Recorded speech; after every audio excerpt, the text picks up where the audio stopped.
The second week of the trial surrounding the potential merger of T-Mobile and Sprint kicking off this morning. At the heart of the debate is what will happen to consumers' phone bills. And joining us right now to talk about that, a little bit of a weekend tech wrap-up, are our CNBC contributors Joanne Littman from the Institute for Advanced Study and Ed Lee, New York Times media reporter. What are you expecting to happen this week in court?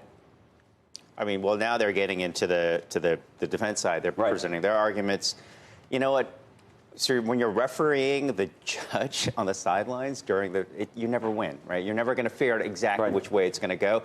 The plaintiffs did present interesting arguments more recently where it came out that T-Mobile Sprint, even though they're going to lower their prices, they've made a commitment to do so, device promotion might go away. In other words, your devices might be more expensive. And therefore, the whole bill becomes more expensive. That's exactly right. Look, when you have fewer companies, the law of economics tells you your prices will go up. So it's a really hard argument to make. Is that absolutely true? Because there are instances where if you have, in this case, I could argue Verizon and AT&T are in one business.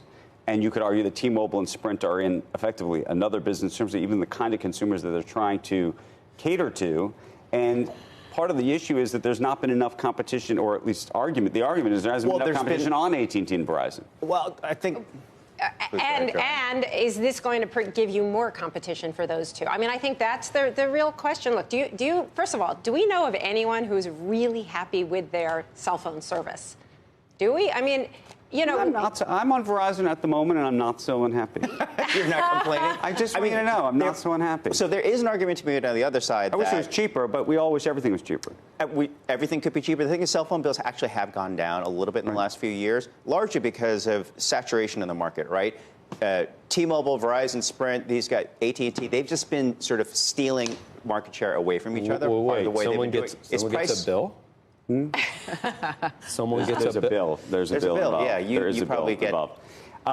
No, he's a work. Yeah, he has a work phone. I'm very satisfied. We're going to switch gears for a moment. We were just talking about during the commercial break. The New York Times publishing a report over the weekend related to Amazon's AWS cloud dominance, some of the tactics that it's used as it's continued to grow, mostly around this idea of using open source software, and some of the folks who had been on top of it, on top of the AWS service, feeling like the features were being effectively taken by the company. There's a lot of technical words there, Andrew.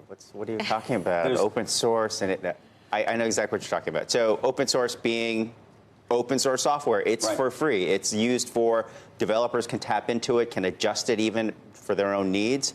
Amazon said, hey, we're going to adjust it as well and supply it to our subscribers.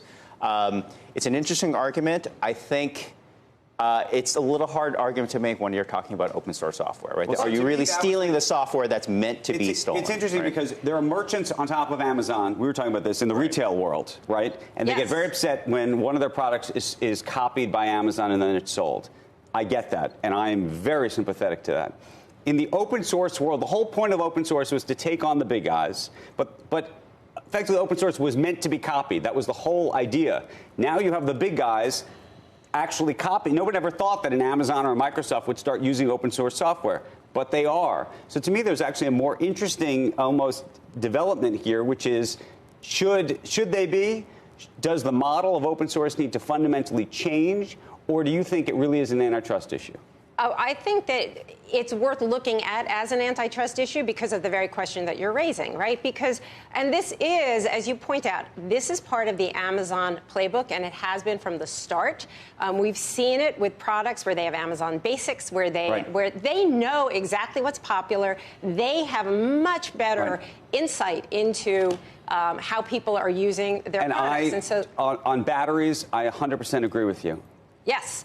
You're saying, but on open source software. I'm saying the whole premise of open source is to be copied. To be open. And by the way, some of those companies have made a small fortune on top of the Amazon service. So it's a very complicated sort of little dance that everybody's playing. And maybe that isn't necessarily the best example to illustrate Amazon's market power or dominance. If there is to be an antitrust argument, I think the vendor argument is a better one. The batteries, the physical products, the physical goods. Right. And that's the thing is that I think Elizabeth Warren has been talking about this. The way she's been framing it is you can either own the network or the product. You can't own both at the same time. This is one example. Exactly.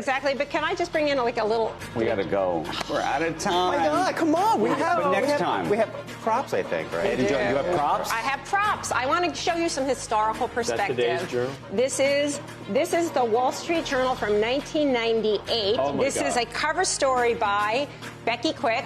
I remember Joanne. This is about what is called this may be the first e-Christmas, and it is about Amazon. And at that time when she wrote this story, all e-commerce was less than 1% of all Christmas retail sales.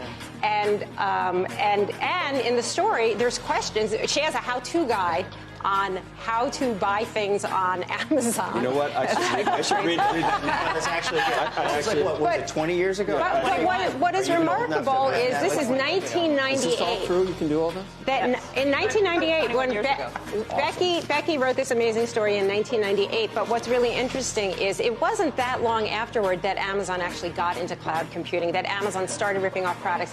No one anticipated, not the retailers, not the competitors, not the open source, nobody anticipated that it was going to get its tentacles into everything so quickly.